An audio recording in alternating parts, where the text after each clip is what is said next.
Hadis riwayat Imam Muslim nomor 2652. Ihtajja Adam wa Musa faqala Musa ya Adam anta abuna khayyabtana wa akhartana minal jannah. Faqala lahu Adam anta Musa istafaka Allah bikalamihi wa khatta laka biyadihi atalumuni ala amrin qaddarahu Allah alayya qabla an yakhlukani bi 40 sana. Fahajja Adam Musa thalathan.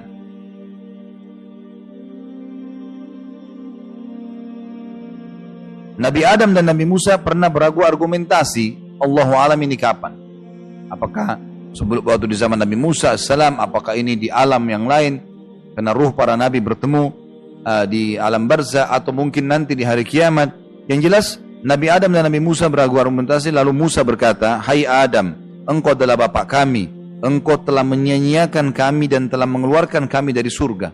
Seakan-akan Nabi Musa mengatakan, hai Adam, kalau kamu dulu tidak memakan buah yang Allah larang, kita tetap di surga nih. Menyalahkan Nabi Adam AS. Maka Adam berkata apa?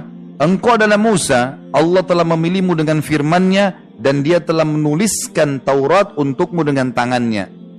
Apakah engkau mencelaku atas suatu perkara yang telah Allah tetapkan atau takdirkan terhadapku 40 tahun sebelum Dia menciptakanku? Jadi sebelum Adam AS diciptakan, semua sudah tercatat ini. Allah sudah catat. Maka Nabi Adam mengalahkan argumentasi Nabi Musa. Maka Nabi Adam mengalahkan argumentasi Nabi Musa sampai 3 kali Nabi SAW ulangi. Yang perlu kita garis bawahi Bapak Ibu sekalian, jangan pernah memahami kalau Nabi Adam alaihissalam diturunkan di muka bumi karena Nabi Adam bermaksiat. Ya, pisahkan antara dosa yang Nabi Adam lakukan karena memakan buah dengan diturunkan di muka bumi. Kenapa? Karena memang Allah sudah takdirkan Nabi Adam turun di bumi. Nggak ada hubungannya dengan dosanya.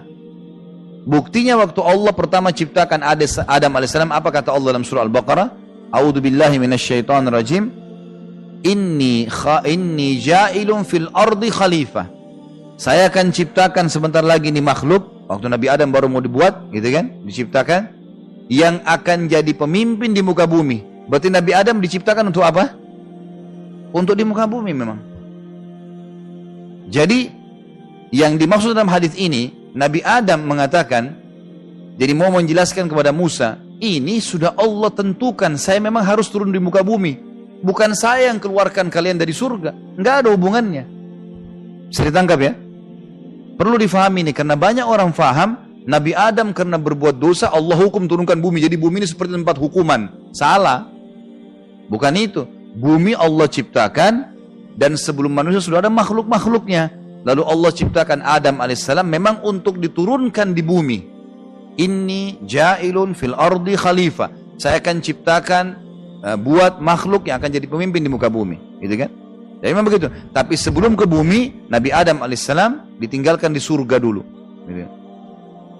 Masalah kasuistik Adam alaihissalam memakan buah yang dilarang, dan ini bukan buah khuldi. Jangan bilang buah khuldi ya, karena Allah tidak sebutkan buah khuldi. Yang sebut khuldi itu iblis. Karena iblis mengatakan dalam Al-Quran, ya, hai Adam, mau nggak saya tunjukkan kepadamu syajaratal khuld? Dalam Al-Quran diceritakan. Jadi yang bilang ini pohon khuld. Khuld itu diambil dari kata-kata khalidina fiha, khalid yang berarti kekal, gitu loh. Kan itu. Jadi yang dimaksud dengan buah khuld, ya, itu kalimat dari iblis, buah yang kekal. Kalau kau makan hai Adam dengan istrimu, kamu akan seperti malaikat kekal. Allah tidak larang kamu makan buah ini kecuali karena kalau kamu makan kamu akan kekal. Oleh karena itu Nabi Adam tergoda, gitu kan? Nabi Adam alaihissalam melakukan, dan Allah menyebutkan fa'asa Adamu rabbah, maka Adam bermaksiat pada Tuhannya, dan itu adalah dosa. Tapi Allah subhanahu wa ta'ala maafkan waktu Nabi Adam meminta maaf, gitu kan? Setelah kejadian itu, memang sudah saatnya ketentuan Allah, Nabi Adam memang mau diturunkan di muka bumi. Jadi tidak ada hubungannya dengan melakukan kesalahan Nabi Adam. Jelas ya? Ini penting sekali untuk difahamin.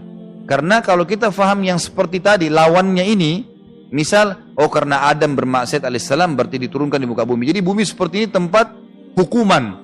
Enggak, salah itu. Bagaimana caranya dianggap hukuman? Enggak. Allah memang ciptakan dari awal untuk itu, gitu kan? Dengan hikmahnya, dengan keadilannya. Dan di sini juga teman-teman tidak perlu bertanya, kenapa Allah? Kenapa Allah? Enggak ada pertanyaan ini, bukan di lautan ini. Hah? Kenapa Allah buat ciptakan manusia? Kenapa Allah buat surga dan neraka? Kenapa Allah buat ini dan buat itu? Maunya Allah, semaunya pencipta. Jangan protes. Gitu. Kita aja tidak bisa mengatur makanan yang masuk di badan kita, yang mana jadi kotoran, yang mana jadi nutrisi kok. Terus mau protes. Gitu. Kita aja nggak pernah bisa buat apa-apa. Kita sangat lemah manusia, gitu kan? Hanya sekedar memilih saja, berbuat, nggak lebih daripada itu. Apa yang manusia bisa lakukan? Ada yang bisa buat di sini satu buah anggur saja. Ada yang bisa di sini? Hah? Satu anggur buat kulitnya, tempel begitu di tangkainya. Anggur asli loh ya. Bukan anggur mainan semua orang bisa buat.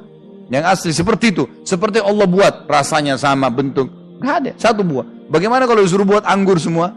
Bagaimana kalau disuruh buat semua buah? Bagaimana kalau disuruh buat dirinya sendiri? Nah, manusia cuma bisa buat robot. Robot pun kena menciplak ciptaannya Allah.